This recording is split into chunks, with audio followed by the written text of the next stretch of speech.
गुरु तो आते जाते पर नारायण कभी कभी आते। गुरु तो आते जाते पर नारायण कभी कभी आते। कभी अवतार हुआ करते पाप धरती पर बढ़ जाते। कभी अवतार हुआ करते पाप धरती पर बढ़ जाते। ब्रह्म ने स्वयं अवतरित हो धरा का भार उतारा है। आत्मीय धर्म प्रेमी सज्जनों, देवीओ, આજે પ્રજ્ઞા પુરાણની કથામાં આપણે અવતારી પરંપરાની અંદર ભગવાન વિષ્ણુનો એક અવતાર જેને દુનિયામાં વામન અવતાર તરીકે ઓળખવામાં આવે છે.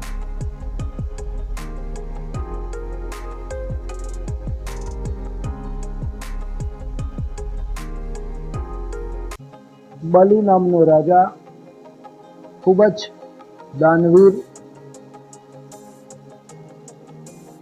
બળવાન અને અઢળક સંપત્તિનો સ્વામી હતો.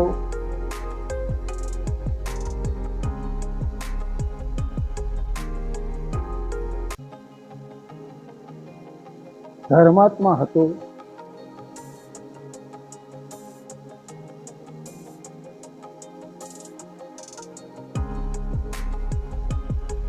ભગવાને વિચાર કર્યો કે માણસને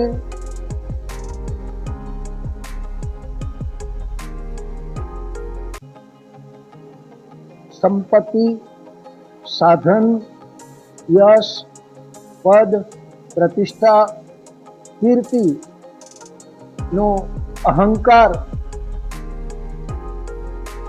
दान नो अहंकार, शक्ति नो अहंकार, सामर्थ्य नो अहंकार, सत्ता नो अहंकार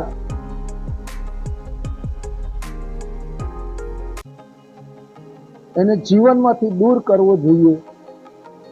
अने आज वात आज उद्देश्य थी वामन अवतार धरती पर प्रादुर्भूत थया. एक ब्राह्मणना रूपमां, नाना बाळकना रूपमां तेओ एक हाथमां कमंडल અને બીજા હાથમાં છત્રી લઈ અને બલિરાજા પાસે આવે છે. બલિરાજા પાસે આવી અને બલિરાજાને સમજાવે છે, હે દાનવીર, હે બળવાન, હે શૂરવીર,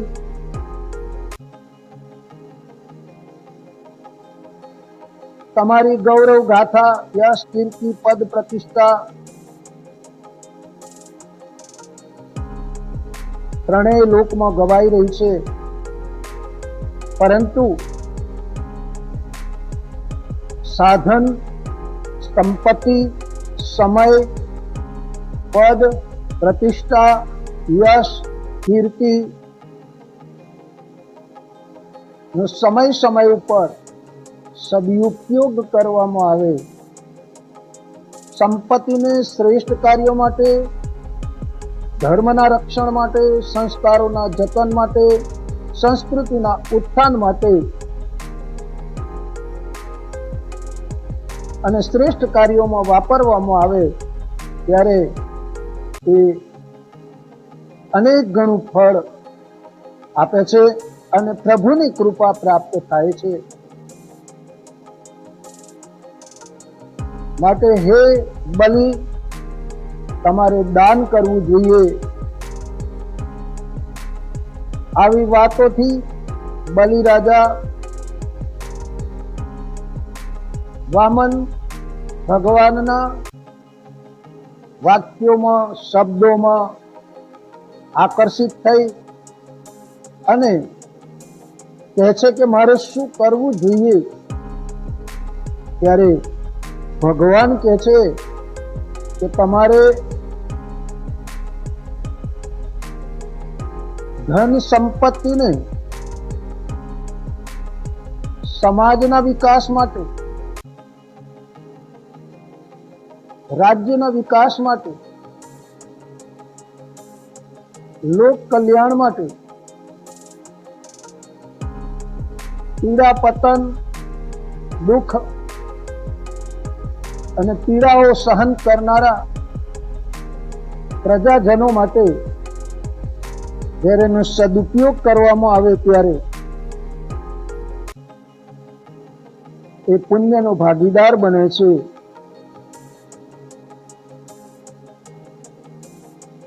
તો બલિરાજા કહે છે, હે બ્રાહ્મણ દેવતા, હું આપને શું આપી શકું? ત્યારે બ્રાહ્મણના રૂપમાં વામન ભગવાન કહે છે કે હે બલિ, મારે તારા પદ, પ્રતિષ્ઠા, સંપત્તિ, ધન, દોલત, રાજ્ય ની કોઈ આવશ્યકતા નથી, પરંતુ મારે તો ફક્ત 3 ડગલા ભૂમિ જોઈએ છે, જે તું મને આપ. બલિરાજા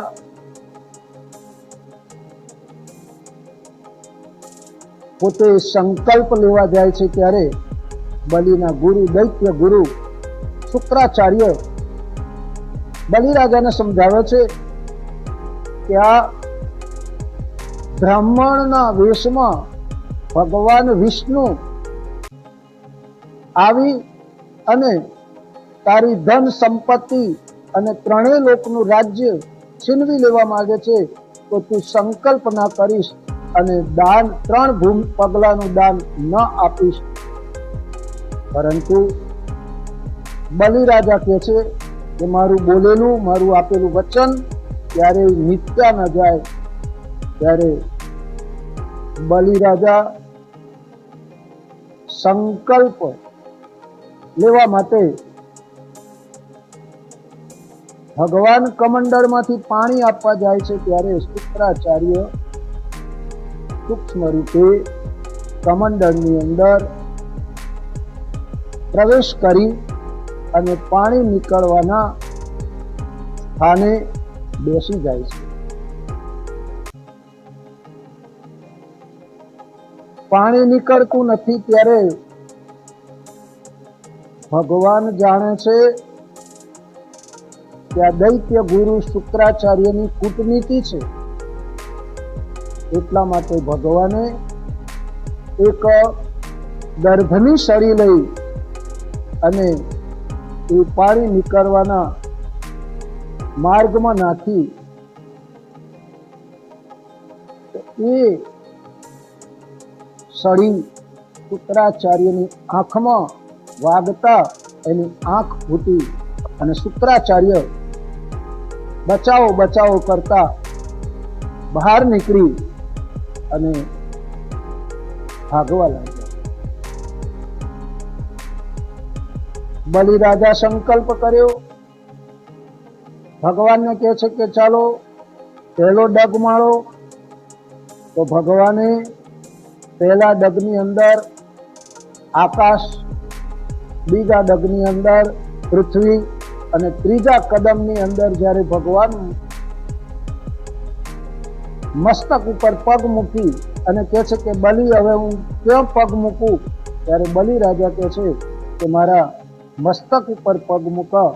અને ત્રીજો ડગ ભગવાન વામને બલિરાજાના મસ્તક ઉપર મૂકી અને બલિરાજાને પાતાળની અંદર ધકેલી દીધો અને પાતાળમાં નિવાસ કરવા કહ્યું.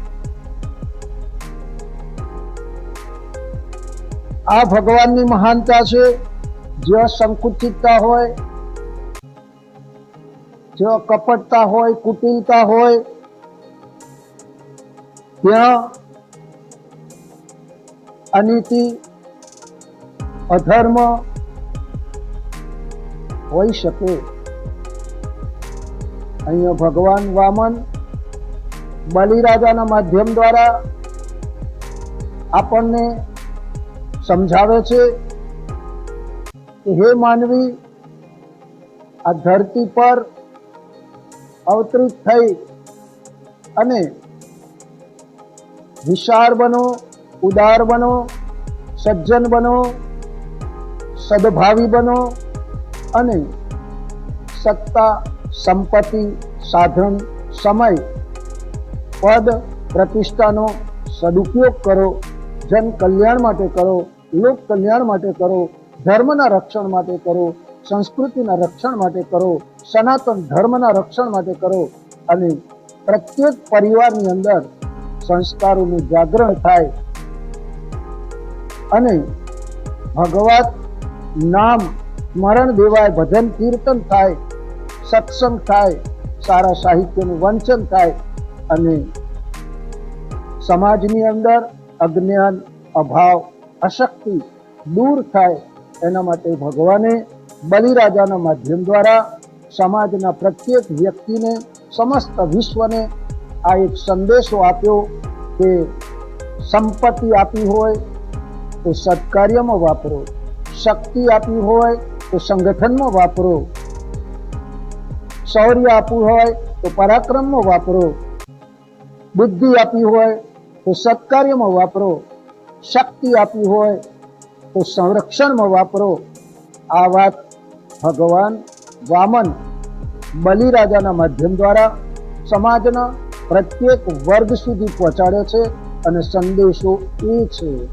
તો આપણે બધા આ દિવ્ય જ્ઞાનને આત્મસાત કરીએ અને આપણી પાસે છે એનો સદુપયોગ કરીએ અને આપણે પણ લોક કલ્યાણના માર્ગે આગળ વધી ધર્મના રક્ષણ માટે, સંસ્કૃતિના જતન માટે આપણે પદ, પ્રતિષ્ઠા, સમયનો સદુપયોગ કરીએ, ધનનો સદુપયોગ કરીએ. તો દર્શક મિત્રો, આપને આ કથાના માધ્યમ દ્વારા વામન અવતારની આ કથા વાર્તા આપને ગમી હશે. આપ આનો પ્રત્યુત્તર આપજો, લાઈક કરજો, કોમેન્ટ કરજો, શેર કરજો અને આપના મિત્ર મંડળમાં એને શેર કરી અને અમારા આવનારા વિડીયોને પ્રથમ આપ જોઈ શકો એના માટે સબસ્ક્રાઇબ કરજો. ધન્યવાદ.